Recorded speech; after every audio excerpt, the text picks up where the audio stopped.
ሰላም እንዴት ናችሁ? ዛሬ ስለ ፐርቼዝ ቮቸር እናያለን። ፐርቼዝ ቮቸር እንግዲህ ደረሰኝ ከሌላቸው ነጋዴዎች ስንገዛ የምንጠቀመው የፐርቼዝ ማረጋገጫ ነው። ስለዚህ መንግስት ይፈቅዳል። ስለዚህ ዛሬ ስለሱ እናወራለን። እስከ መጨረሻው ከኔ ጋር ሆኑ።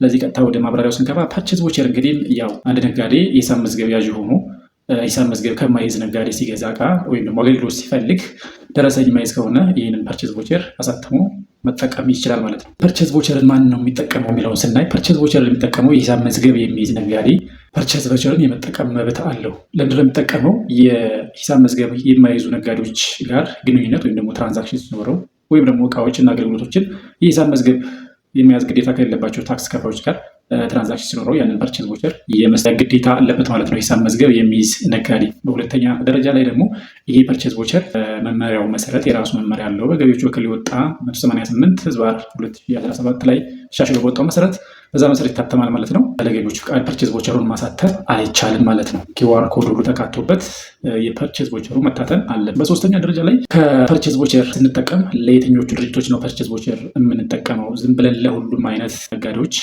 ፐርቼዝ ቮቸር መጠቀም የለብንም። የራሱ የሆነ ስፔሲፊክ የተደረገ ነገር አለ። ስለዚህ ከየት ስንገዛ ነው ፐርቼዝ ቮቸር የምንጠቀመው የሚለው ዝርዝር ለማድረግ ያክል መጀመሪያ ደረጃ ከየት ነው የምንጠቀመው? በአነስተኛ ደረጃ ላይ ያሉ ነጋዴዎች፣ ለምሳሌ በችርቻሮ እቃዎችን የሚሸጡ ነጋዴዎች፣ በጣም አነስተኛ ማለት ነው።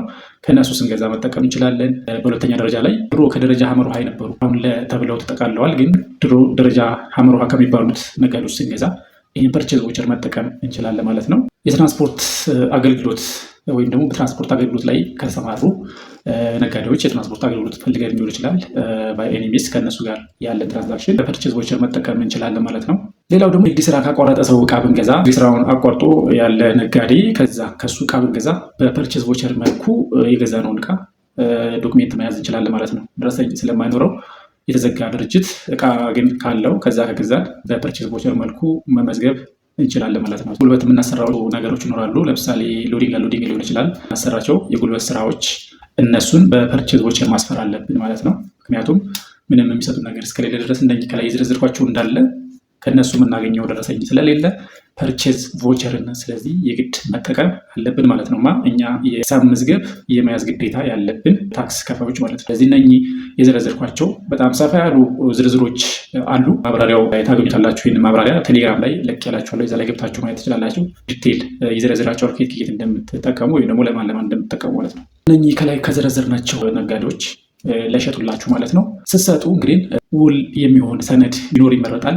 ካልሆነ ደግሞ የድርጅቱ ወይም ደግሞ የሸጠላችሁ የነጋዴው አድራሻና ስም ፐርቼዝ ቮቸሩ ላይ መጻፍ አለበት ማለት ነው። በትክክል የት እንደሚገኝ ስሙና አድራሻው በትክክል መጻፍ ይጠበቅባችኋል ወይም መጻፍ አለባችሁ ማለት ነው። ከዙ ጋር ተያይዞ ከደረጃ ሀመር ውሃ ግብር ከፋዮችን ትገዙት የደረጃ ሀመር ውሃ የግድ ቲን ነምበር ስለሚኖራቸው የደረጃ ሀመር ውሃ እነሱ የምትገዙ ከሆነ ያው ደረሰኝ አይኖራቸውም፣ ግን ቲን ነምበር ስለሚኖራቸው ቲን ነምበራቸውን መጻፋችሁን እንዳረሱ ማለት ነው። ከደረጃ ሀመር ውሃ ውጭ ያሉትን ከነሱ የምትገዙት ለምሳሌ ከገበሬ ሊሆን ይችላል፣ ሎዲንግ ሻጭ አውራጅ ወይም ደግሞ ከትራንስፖርት ቱሪስት ማጓጓዝ እና በእንስሳት ሊሆን ይችላል ቱሪስትን የሚያጓጉዙ ከነዚህ ጋር ትራንዛክሽን ሲኖራችሁ እንዳልኳችሁ ሰነድ ቢኖራችሁ የተመረጠ ነው። ካልሆነ ደግሞ አድራሻቸውና ስማቸውን ሰነዱ ላይ ወይም ደግሞ ፐርቼዝ ቮቸሩ ላይ ትጽፋላችሁ።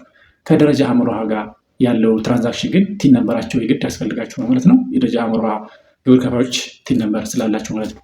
ስለዚህ በዚህ መልኩ ፐርቼዝ ቮቸሩን መጠቀም አለባችሁ ማለት ነው። ሞር ጽሁፍ የምታዩት የተሻለ ነው። ቴሌግራም ላይ ያለላችሁ ጽሁፉ ገብታችሁ ማየት ትችላላችሁ ማለት ነው። መጨረሻ ላይ እና ወይ ደግሞ በአምስተኛ ደረጃ ላይ በፍቃድ ሰጪ ተቋም ተሰጥቶት የማምረት ፍቃድ የወሰደ ፍቃዱን የሰጠው ግን ፍቃድ ሰጪው አካል ሰጥቶት የማምረት በአነስተኛ ደረጃ ላይ በማምረት ላይ የተሰማራ ድርጅት ከነዚህ ጋር የምታደርጉትን ትራንዛክሽን ግን የፐርቼዝ ቮቸር መጠቀም የለባችሁም፣ በፍጹም መጠቀም የለባችሁ ማለት ነው። ቪዲዮና በሌላ ጠቃሚ መረጃ እስከማገኛችሁ ድረስ ይህን አካውንት ፎሎ እና ላይክ ሰብስክራይብ እያደረጋችሁ ቴሌግራሙንም ጆይን አድርጉት።